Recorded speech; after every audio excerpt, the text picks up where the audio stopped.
September 1990 Lalkrishna Advani यांची रामजन्मभूमी रथयात्रा नागपुरात आली. रस्त्याच्या दुतर्फा इतकी गर्दी होती की मुंबईलासुद्धा शिरता येणार नव्हतं. जय जय रामाचा जय जयकार सुरू होता आणि रामधून वाजत होती सारखी. मध्येच एक सूचना आली. या रामरथ यात्रेचा उद्देश आपणा सगळ्यांना माहिती आहे, पण आम्ही मुद्दामून आलो आहोत की 30 ऑक्टोबर 1990ला अयोध्येत जी कार सेवा होणार आहे त्या कार सेवेला सुद्धा आपण इतक्याच मोठ्या संख्येने उपस्थित राहणार आहात याची आम्हाला खात्री आहे. आणि त्या कार सेवेचं निमंत्रण देण्यासाठी या रथयात्रेचा उपयोग आम्ही करून घेतला. चालू दुसऱ्या दिवशीपासूनच आमच्या रामनगर प्रभास शाखेत कार सेवेला जाणे हाच एक विषय राहायचा नाही. 30 तारखेला होती कार सेवा ऑक्टोबरच्या. आमच्या शाखेत दररोज त्याच विषयावर शेवटी ठरलं की 27 तारखेला आपण नागपूरहून निघून कार सेवेसाठी जायचं.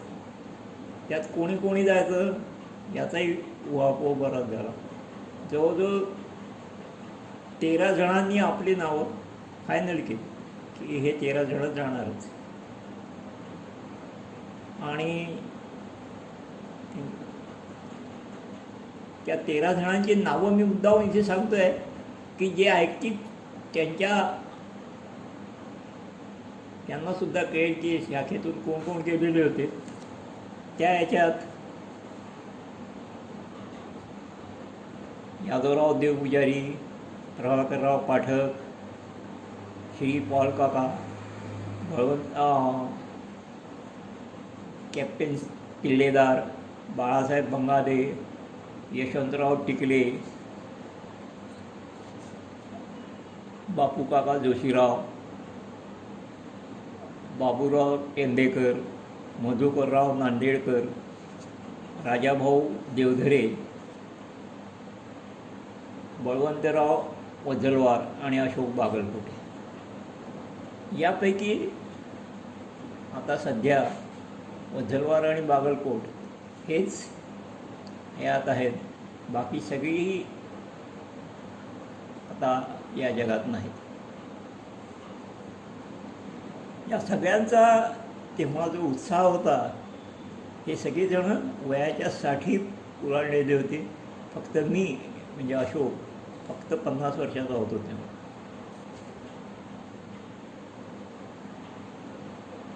सत्तावीस तारीख ऑक्टोबरची उजाडली आणि सकाळपासूनच आमची जाण्याची लगबग सुरू झाली.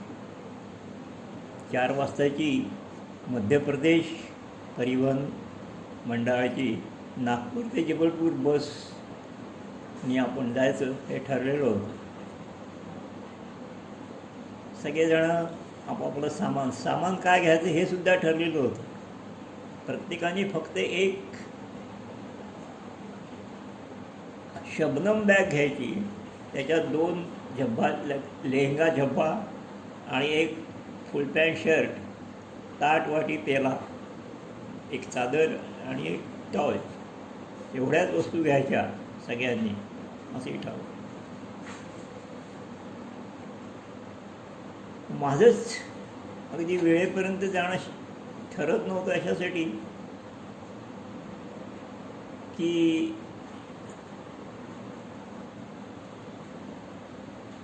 माझ्या मिसेस या त्यावेळेला नागपूरला नव्हत्या आणि दोन्ही मुलं मेधा आणि मनीष हे त्या मानाने लहानच होते.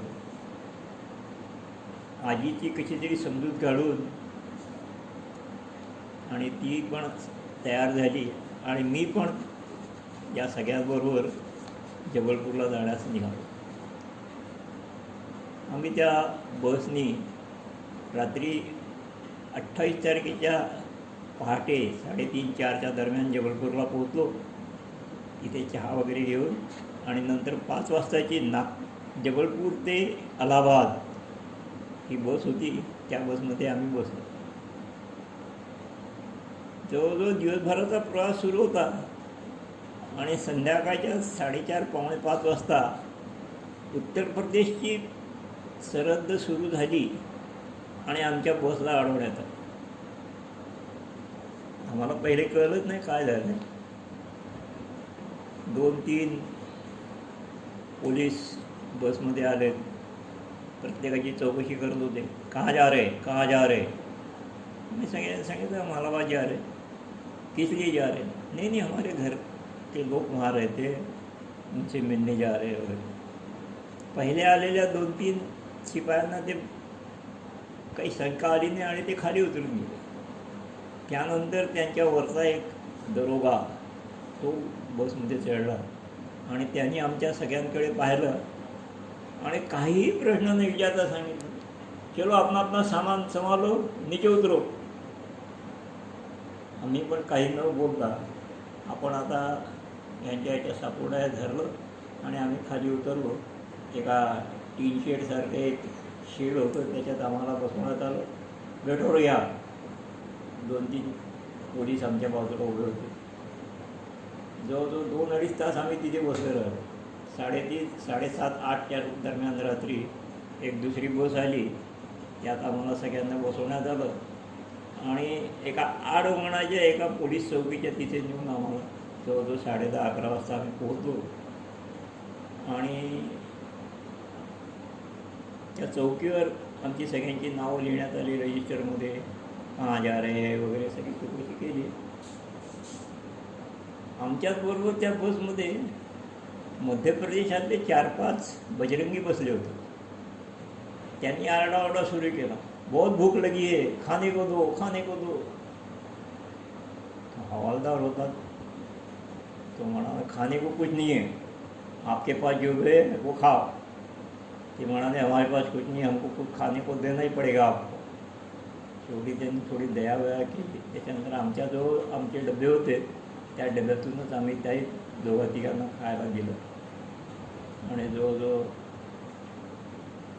पहाटे 3:30-4पर्यंत आम्ही त्या चौकीवर होतो. एक बस आली, त्या बसमध्ये आम्हाला पुढे बसवण्यात आलं आणि 29 तारखेच्या 4:30 वाजतापासून पहाटेच्या जवळजवळ 3:30-4पर्यंत आम्ही त्या बसमधून अलाहाबादला पोचल्यानंतर अलाहाबादमध्ये जे काही ट्रान्झिट कॅम्प होते तिथे आम्हाला ते सारखे चौकशी करत होते, ह्या जगा आहे क्या, इनको उतारना है. कुठेही जागा नव्हती. अलाहाबाद जेलमध्ये सुद्धा आम्हाला नेण्यात आलं, तिथे पण जागा नव्हती. कुठेही जागा मिळत नव्हती आणि आम्हाला भूक तर खूप लागलेली होती. तेवढ्यात रस्त्यावर रामभक्त होते, त्यांनी जे स्टॉल लावले होते त्या एका स्टॉलवर आमची गाडी थांबली आणि त्या सगळ्या रामभक्तांनी आम्हाला अगदी खूप सहर्षाने आमचं स्वागत केलं आणि आम्हाला पुरी भाजी खायला दिली. जवळजवळ यथेच्छपणे खाल्ली पुरी. आमच्याबरोबर जे 2-4 बजरंगी होते त्यापैकी 2 बजरंगी त्या पोलीसला म्हणाले हम जे खेत में जाके आते हैं, आणि ते गेले तिकडे. मला शंका झाली होती, ते तिकडून गेले आणि तिकडनं पळ सुटले आणि ते चालले गेले. पोलीस आपले पाहतच राहिले, क्या करना असं त्यांचं सुरू होतं. शेवटी त्यांना वाटलं की आता हे काही येत नाहीत म्हणून बसमध्ये आम्हाला सगळ्यांना बसवलं आणि परत हिंडत जवळजवळ 8-8:30 वाजता रात्रीच्या आम्हाला प्रतापगड जेलच्या गेटमध्ये नेऊन आणलं.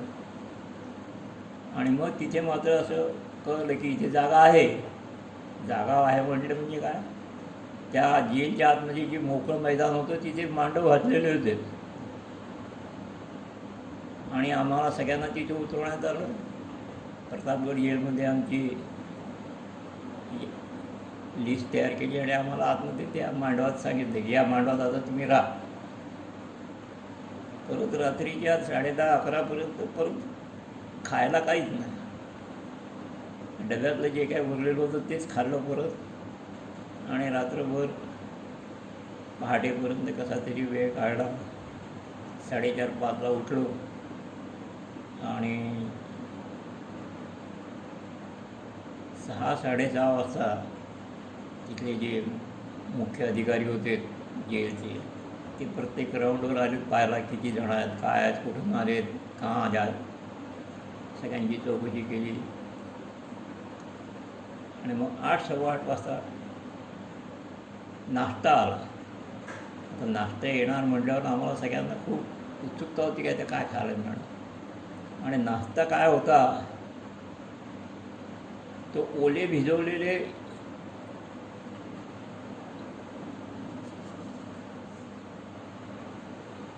काय म्हणतात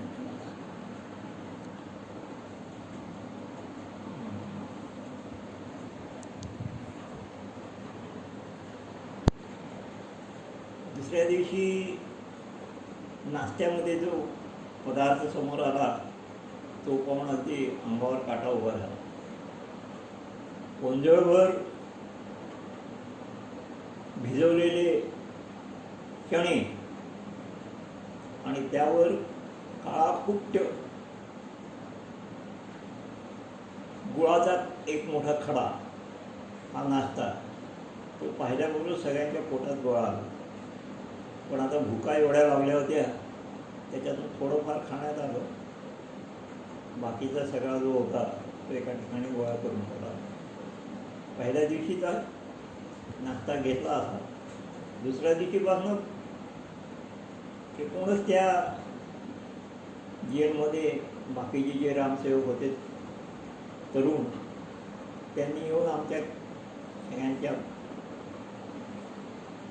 टेंटमध्ये येऊन सांगितलं की उद्यापासून तुम्ही जो नाश्ता मिळेल तो घ्या, आम्ही हा एकत्र करू आणि त्याच्यात तिखट मीठ आणि काय जे काय टाकता येईल त्याचं असं करणं आणि ते आपण खायला घेऊ. त्यामुळे आजच्या दिवस तुम्ही हाच नाश्ता आहे.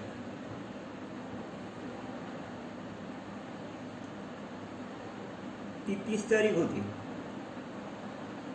सकाळी 10 वाजताच कार सेवा सुरू होणार होती अयोध्येमध्ये. 10 वाजतापासून सगळ्यांचे कान आमच्या टेंटमध्ये किल्लेदार काका होते, त्यांचा जो एक ट्रान्झिस्टर होता त्यावरून बातम्या ऐकण्याचा प्रयत्न सुरू होता. जवळजवळ 11 वाजतापर्यंत काहीही बातमी मिळाली नाही. 11:30च्या दरम्यान बातमी आली की कार सेवा सुरू झालेली आहे, पण मुलायमसिंग सरकारचं दमनचक्रही खूप जोरात आहे. लोकांना लाठ्या काठ्या आणि काही काही ठिकाणी तर बंदुकीने गोळीबार हा सुरू झालेला आहे तिथे. आणि जवळजवळ 12-12:30च्या नंतर बातमी आली की कलकत्त्याचे कोठारी बंधू हे जे त्या बाबरी मस्जिदीच्या घुमटवर चढले होते त्यांच्यावर गोळीबार करण्यात आला आणि दोघेही त्या गतप्राण झालेले. ही बातमी ऐकली आणि संपूर्ण आमच्या परिसरात अगदी शांतता पसरली. तेवढ्यात शिपाई परत चलो खाणे चलो खाणे चलो. त्या दिवशी कोणीही दुपारी जेवलो नाही. सगळ्यांनी कडक अगदी उपवास पाळला होता. तो सारखा ओरडत होता, अरे खाने को चलो खाने को चलो. सगळ्यांनी सांगितलं हम खाना नाही खाएंगे. कोणीही जेवलो नाही त्या दिवशी सकाळी. जवळपास दिवसभर गेला. संध्याकाळी परत 5 वाजता बातम्या लागल्या की दमनचक्र फारच जोरात आहे, बरेच लोक प्राण गेलेला आहे, बरेच लोक मेले आहेत याच्यात.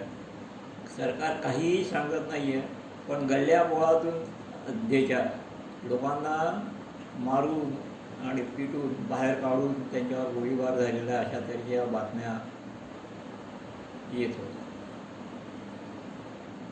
त्या दिवशी संध्याकाळी सगळं पूर्ण टेंटमध्ये सगळीकडे शांतताच होती.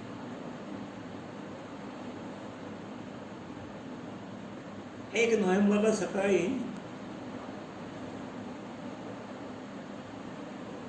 परत ते नाश्ता आणि हे हा प्रकार परत झाला.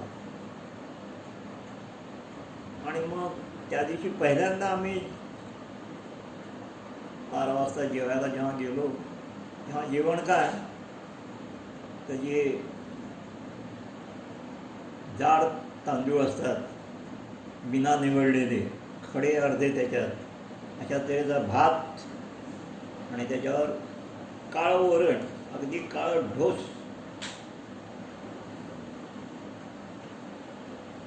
आणि तिखट आणि खारट अशी जी वरण. घरी असतो ते एकही त्याचा खास घशाखाली उतरला नव्हता, पण भुका लागलेल्या होत्या त्यामुळे असं तरी थोडंफार खाल्लं. आणि यानंतर जितके दिवस म्हणजे जवळजवळ 15 दिवस आम्ही होतो जेलमध्ये, तेव्हा जेवण हे असंच सकाळी आणि संध्याकाळी हाच जेवणाचा प्रकार. पण या सगळ्यांमध्येच मला सांगतो की या 15 दिवसात हे अन्न खाऊनसुद्धा एकही जण आजारी पडला नव्हता किंवा एकालाही त्याचा त्रास झाला नव्हता. इतके सगळेजण त्या आपण ज्या कामासाठी आलो आहे त्या कामासाठी आपल्याला हे सगळं सहन करावं लागलं या इच्छेने तिथे होते. त्यामुळे कोणालाही त्याचा त्रास झाला नाही ते अन्न खाऊनसुद्धा. ही एक विशेष बाब होती जी नोंद करायची वाटते. त्या दिवसापासून दररोज संध्याकाळी तिथे आतमध्ये जे ग्राउंड होतं तिथे शाखा लागायची. आबाजी गोगले शाखा प्रमुख होते त्या तिथे ठरले. आणि आपल्या रामनगर शाखेचेच बापूकाका जोशीराव प्रार्थना सांगायचे, प्रार्थना व्हायची, त्यानंतर शांतीपाठ व्हायचा आणि सगळेजण आपापले टेंट. तर रोज सकाळी मग दुसऱ्या दिवशीपासून ठरवलं की रामनामाचा गजर करायचा, कोणी हनुमान चालिसा म्हणायचे, कोणी भीमरूपी स्तोत्र म्हणायचे, कोणी नुसतेच रामधून म्हणायचे. असा सकाळचा परिपाठ सुरू झालेला होता. सकाळी सगळेजण लवकर उठून, कारण इकडे स्नानगृहाची व्यवस्था फार कमी होती. इतके जवळजवळ आमच्या टेंटमध्ये 60 जण होतो आणि 2च स्नानगृह होती. त्यामुळे लवकर पहाटे उठून 4 वाजता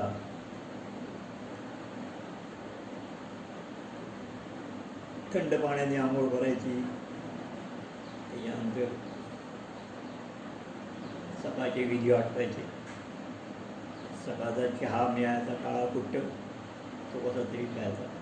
तिसऱ्या दिवशीपासून मात्र त्या जेलाने सांगितलं की तुम्हाला जर बाहेरचं काही बोलावून खायचं असेल तर इथे 2 सेवक आहेत आमचे, ते तुम्ही पैसे दिले तर तुम्ही सांगा ते तुम्हाला आणून देतील. त्यामुळे तिसऱ्या दिवशीपासून थोडीशी सूट मिळाली होती. कोणी ब्रेड मागवायचं, कोणी काही आणखी मागवत होतं. त्यामुळे सकाळच्या नाश्त्यात जो यायचा तो परत एकत्र करायचा आणि ब्रेड किंवा हे आम्ही थोडं खात होतो. खाण्यावर सगळ्यांनी नियंत्रण ठेवलं होतं, त्यामुळे सगळ्यांच्या तब्येती ठीक राहिल्या.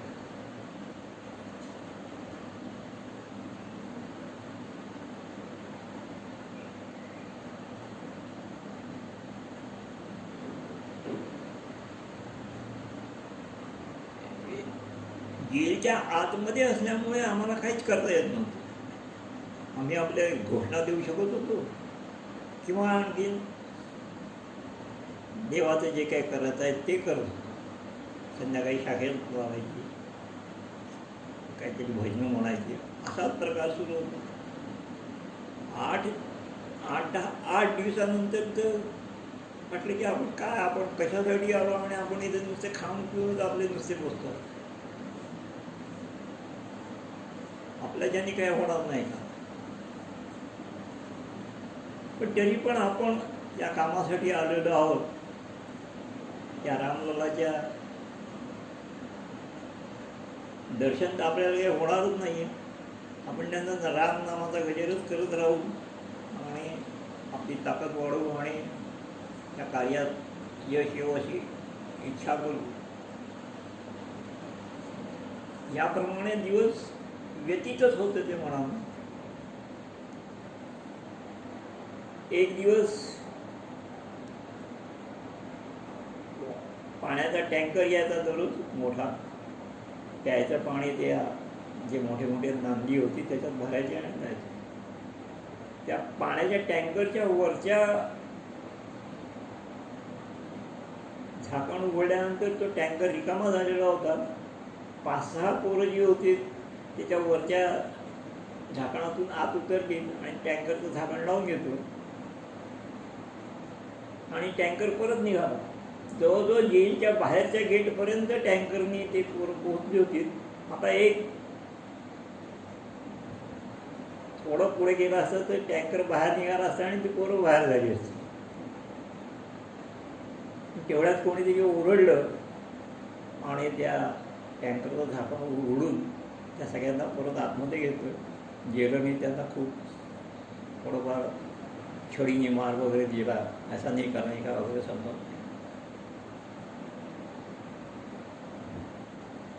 सगळ्यांच्या मनात खंत एकच होती की आपण इतक्या दूर आलो, आपण अयोध्येला पोहोचू शकलो नाही.